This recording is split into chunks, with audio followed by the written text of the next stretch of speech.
Nous allons commencer la cérémonie du sacrifice. Nous sommes dans la sanctuaire de l'Ona, position dans cette cérémonie du sacrifice au Dieu. Cette coupe que vous voyez ici enferme des morceaux du bœuf qui a été sacrifié ce matin.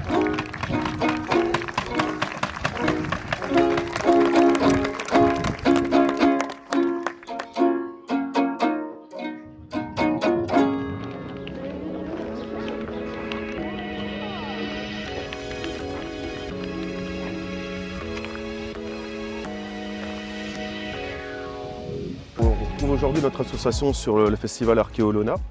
L'association elle se distingue en deux pôles. Donc on a le pôle militaire et le pôle artisan. Donc ici vous pouvez retrouver le pôle militaire avec tous les objets de la vie quotidienne du légionnaire ainsi que les pièces d'armement. Et de ce côté-ci on va retrouver la partie artisanat. Donc au niveau artisanat, on va retrouver les forgerons. Donc le forgeron qui va fabriquer tous les outils nécessaires au quotidien de la vie des gallo-romains. Donc ça va de la fabrication de l'armement pour les militaires, les légionnaires, jusqu'au couteau, au marteau, au cerclage de roues de chariot. Nous avons également un atelier de frappe de monnaie. On fabrique des copies de sesterces de Trajan. On retrouve également l'atelier confection du cuir, tous les outils, les pièces de cuir qu'on pouvait retrouver à l'époque.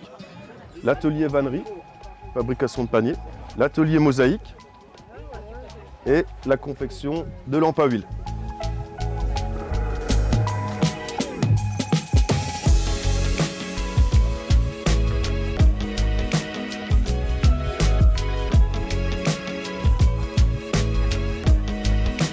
Je suis une copa, c'est-à-dire que je tiens une copona.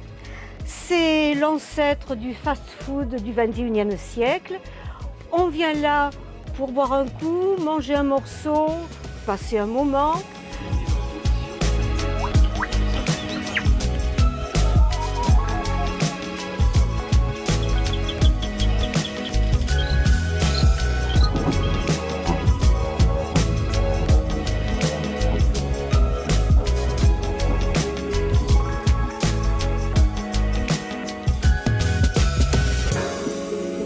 Nous, c'est la société ACTA qui s'est spécialisée dans l'archéologie du geste. C'est-à-dire que notre spécialité, c'est tenter de retrouver les différentes pratiques qui n'existent plus et on va essayer de les recréer à travers les iconographies et les différents textes qui en parlent. Nous sommes dans le cadre d'une démonstration des différents sports antiques qu'on pouvait trouver durant les différentes présentations des compétitions panhelléniques, qu'on pourrait traduire aujourd'hui par les Jeux Olympiques. Ouais, en général, le public est assez surpris de notre présentation. Et en fait, quand ils viennent tester les différentes pratiques, eh bien les gens qui pratiquent se rendent compte que les gestes sont un peu plus fins que ce qu'on pourrait penser. C'est pas parce qu'on pratique durant l'Antiquité qu'on est des gros bourrins. On le voit très bien, vous le verrez quand vous aurez les différentes images du saut, du disque, du javelot, etc. que ce sont des gestes précis qu'on va exécuter. Si on fait n'importe quoi, on rate nos lancers et on a des risques de se blesser nous ou de blesser le public. Un exemple qu'on peut situer, ça va être avec ce qu'on appelle le lancer de soi-même, Eoton Balein en grec, qui fait partie des 3 lancers du pentathlon. Et en fait, dans ce lancer, les concurrents sont censés pouvoir atteindre, si on suit les textes grecs, 16,50 m.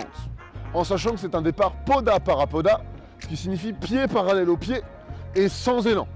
Alors, aujourd'hui, si on est un petit peu sportif, on le sait, c'est impossible de sauter 16,50 m sans élan.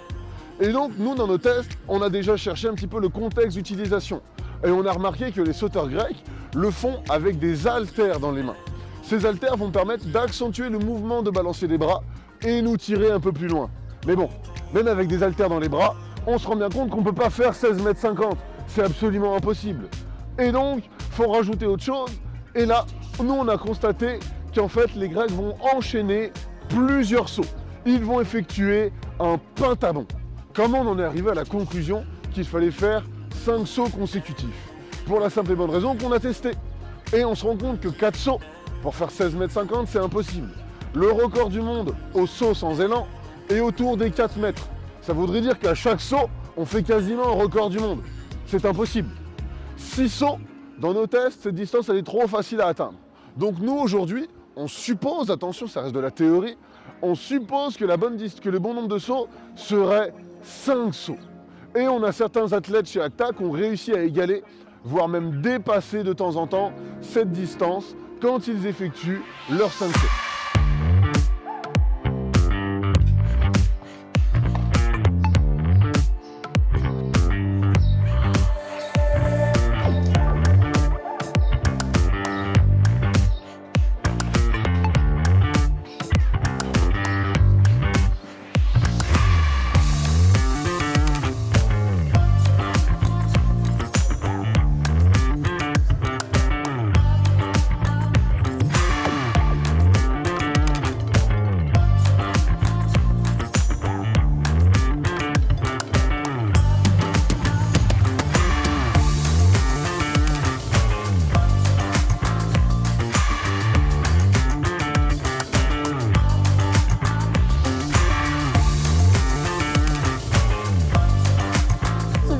Pour les printemps de l'archéologie, on est dans un atelier monétaire et on essaie de comprendre un petit peu les techniques de fabrication d'une monnaie, d'une médaille au cours du temps de l'histoire. Ça commence avec la méthode de la coulée où on vient utiliser du sable, une empreinte qu'on vient remplacer par du métal, mais c'est une technique qui est assez longue, qui est assez difficile. Du coup, on va progressivement passer à une technique qui est plus rapide, qui est la technique de la frappe où on vient placer une pastille de métal dans la matrice, on vient la positionner comme ça et taper d'un grand coup sec pour pouvoir imprimer le modèle sur la petite pastille.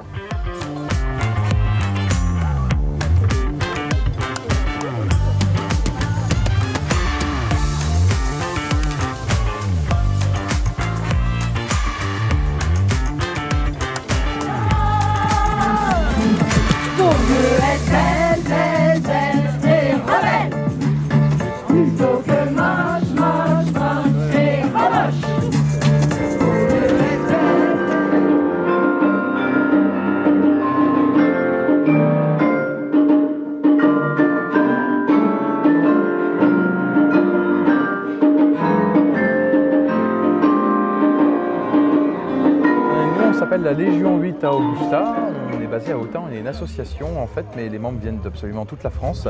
Et notre objectif à nous, c'est de reconstituer un camp de légionnaires en marche en fait.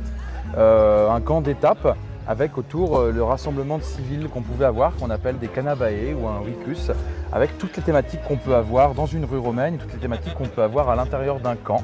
Donc pour le civil, ça peut être la mode, la beauté, le pactage, les termes, la copona, la civilisation romaine à travers les graffitis, etc. Chez nous, on va plutôt parler par exemple ici des enseignes, on a la tente du centurion derrière, on a reconstitué aussi des tentes de légionnaires, on a une tente qu'on appelle un contubernium, on a de l'artillerie romaine, on présente aussi le travail du bois. Légionnaires romains, on a les sarcinae, le pactage. Exactement. C'est des aspects en fait les plus divers, on en invente régulièrement de nouvelles évocations, tout ça pour permettre au public en fait d'avoir une idée la plus juste possible de ce que pouvait être cette époque sans la glorifier ou sans la rabaisser. C'est ça, le tout en étant extrêmement pédagogique vis-à-vis des gens qui sont avec nous pour bien leur expliquer, leur faire comprendre les connaissances qu'on peut avoir sur le monde romain, en l'occurrence, le monde gallo-romain. À Saint-Dizier, nous ce qu'on fait, c'est qu'on vous accueille en fait sur ce camp de la Légion romaine reconstitué et tous les bénévoles de l'association, civils comme militaires, sont là en fait pour discuter, échanger avec le public. Et il y a un grand temps fort en fait dans la journée pour nous, qui est à 14 h en l'occurrence, où on présente en fait les manœuvres de l'armée romaine. Il n'y avait pas énormément de manœuvres, mais elles étaient bien répétées. Et notre objectif, c'est de les montrer, de montrer une armée romaine en marche, l'équipement du légionnaire et de donner un petit goût en fait de ce que pouvait être l'armée romaine et l'Empire romain à cette époque-là.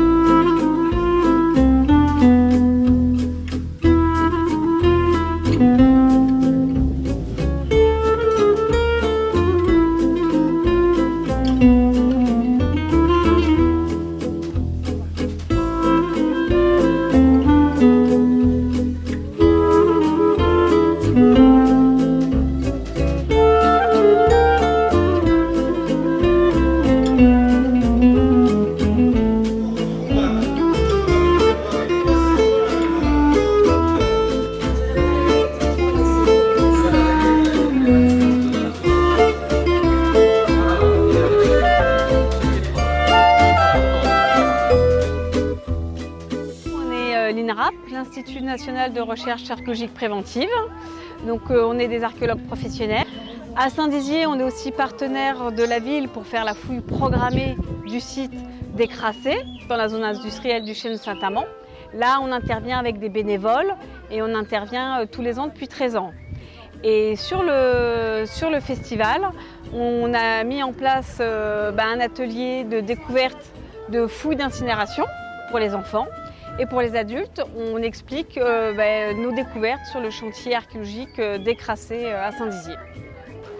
L'INRAP fait partie des organisateurs. Il a une délégation du ministère de la Culture pour organiser et coordonner les JEA, les Journées européennes de l'archéologie.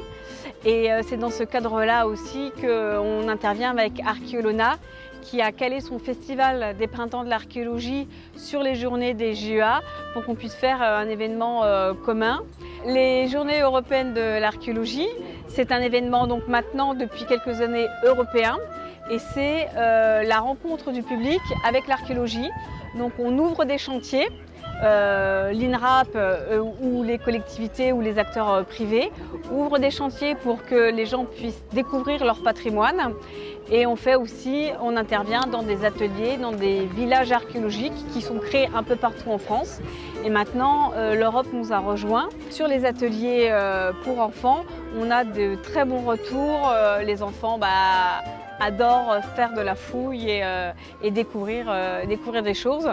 On ne veut pas en faire des archéologues, on veut juste les ouvrir à l'histoire et à tout ce que ça englobe dans l'histoire sur le passé.